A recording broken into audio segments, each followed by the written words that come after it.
Riff 1.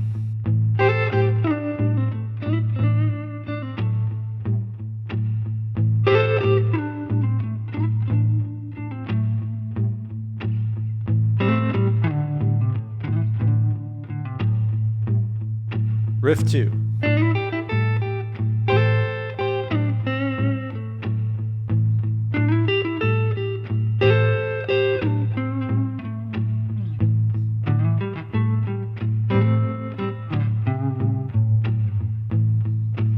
Hey everybody, Gary here with Guitar Tricks, and in this video I want to share with you a really soulful little pentatonic soloing trick that I call the double stop hammer-on backslide.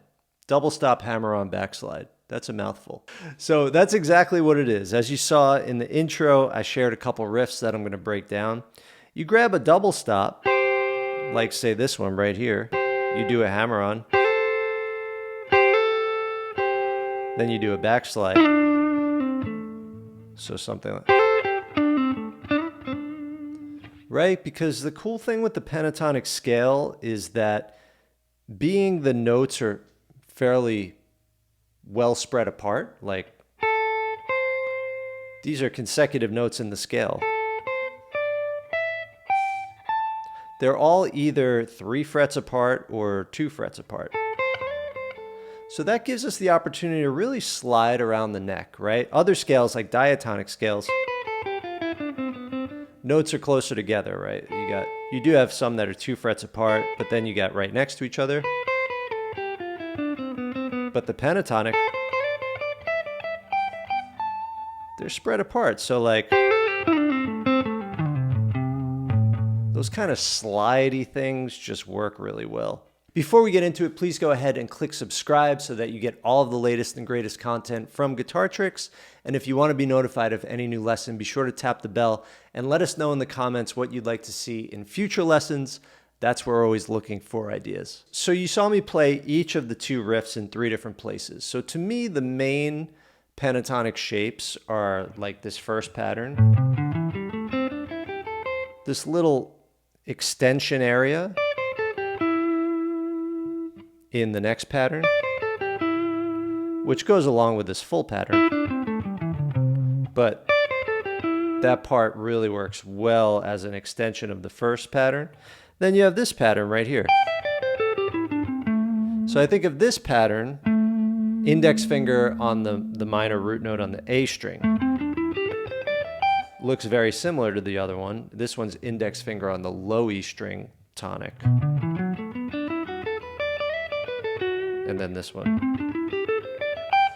And oftentimes what you do in one pattern, you can do in the other pattern, right? So let's start in this little upper extension and we'll do the first riff that I showed you. So the first riff, I believe I start on the end of 1. You can start these riffs on different beats and they'll have a different feeling. But so check this out. 1 and 2 and 3 and 4 and 1 and 2. Okay, so we grab this double stop in that little extension area, kind of bar it with our index finger. Now, some people have really flexible fingers. They could do all this with like a kind of the Hendrix grip. I have more of a traditional classical grip where I'm more bar chord like, thumb down, hand down when I do this. But you might go, right? I could do that, but I like it better like this. But the whole idea is we grab that double stop and then the string that's closer to your nose of the 2, toes to nose, that you want to be able to hammer on index to ring finger while simultaneously hearing the note closer to your toes like this. See, I don't want to mute out that string, so I have to be careful not to hit string 1 counting toes to nose when I do the hammer-on. That's what gives us that cool harmony. Right? If I block out that string, then the hammer-on kind of kills it. So we want to hear this note ringing out, right? So we go, and then now we take our ring finger and put it on the 9th fret of the G string, which is the lowest note of that little extension pattern, and slide that down into the main pattern. So from 9 to 7. So we go. Right? So the moment we hit the string, we slide simultaneously. So it's not, but it's, right? So then I do a pull off. So, and I pull off 7 to 5. So, and then play 7 on the next string. There's our tonic. We're in the key of A. So it's, then I added a little, so I believe that's exactly how I played it. Might be slightly different. So after I do the, then I slide 7 to 9 on the G, string 3 counting toes to nose, and then on that same string hammer 5 to 7, and then give it a little vibrato. Right, very expressive, very singer-like. And then I do a pull off, 7 to 5, and then 7 on the D string. There's our tonic. So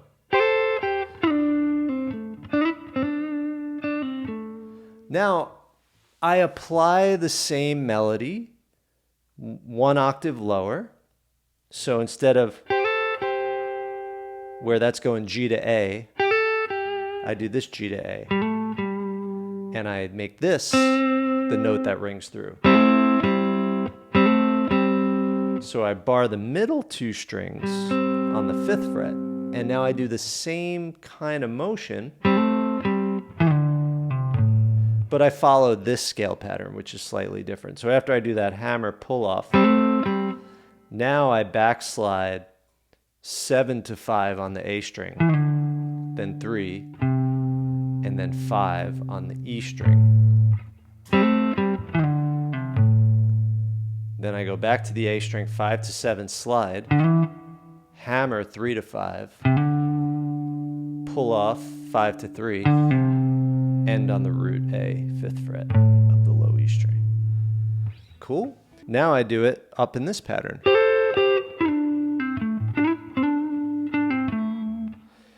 So here in this pattern, it's not a double stop on the same fret, it's this little shape. So we have index finger on the 12th fret of the 3rd string, middle finger on the 13th fret of the 2nd string, and we go. We still hammer with the 3rd finger on 12 to 14 on the G string, string 3 counting toes to nose. And then again we come to the next string, backslide 14 to 12, then 10, then 12 on the A string or string 5. So, and then again we go to the next string, do a slide 12 to 14 on the D string, hammer 10 to 12, pull off 12 to 10, and then 12 on the A string, which is the tonic. Right? So it's great to have the same vocabulary that you could access all over the neck and not rely only in one pattern. It's good to move it around different octaves, different positions, because then it'll be available for you wherever you are. Now for this riff and the next one I'm going to show you, you don't have to play it exactly like this. This is an idea that you could develop, right? So here I'm just going to mess around with that idea. I just looped a little kind of A power chord, or like a little A shuffle, straight shuffle thing. So I'm going to take the idea and mess around with it.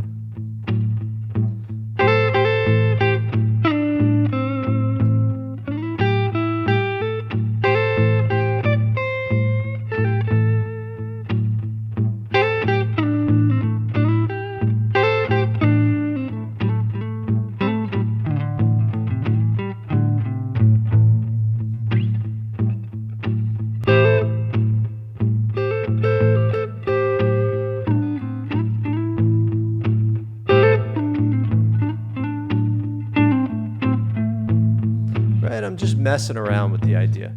All right, the last riff starts on beat 2. 1 and 2 and 3 and 4 and 1 and 2 and 3 and 4 and 1 and 2 and 3. All right, so that one starts with this little kind of going back and forth between two strings, a little chicken picking sound. So for this riff, I could either pick the whole thing like this, or I could do like a chicken picking thing like this. So the chicken picking thing is where on the G string we use the pick, on the B string we use the middle finger. So, okay, so then after you do that, then you do the same double stop riff that we did on the last riff, so I won't explain it again. Same backslide, and now we just end by going 5th fret on the G, or string 3, to 7th fret on the D, or string 4, counting toes to nose. So.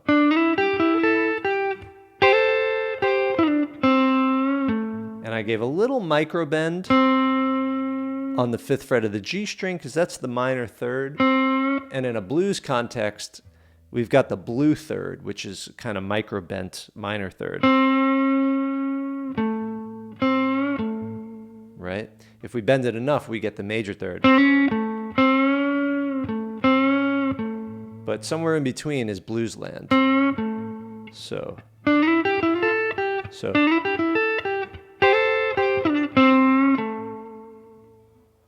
Awesome. And then now we just apply that same thing to the lower octave, which is.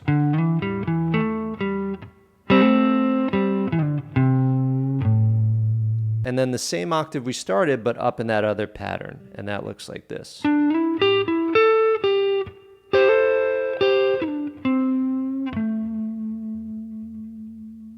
And again, I'm going to take this riff and workshop it.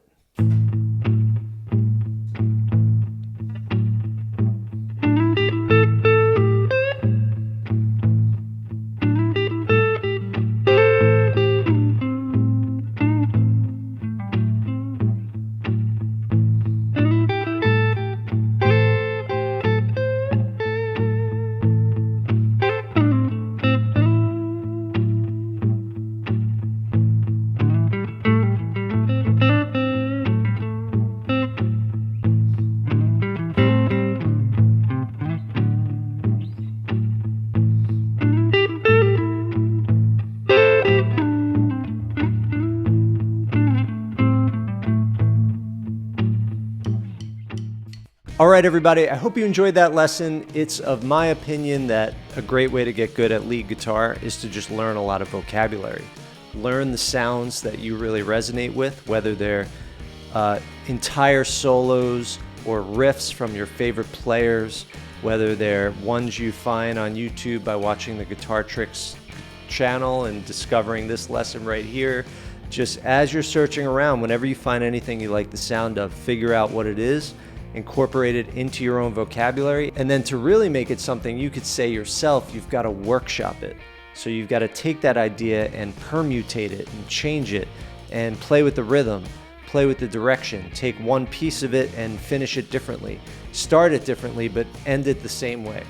So I hope you enjoyed that. If you want to learn more about playing guitar, take step-by-step courses in guitar fundamentals, blues, country, rock, access a library of high-quality song lessons, head over to guitartricks.com. Happy playing, and I'll see you in the next lesson.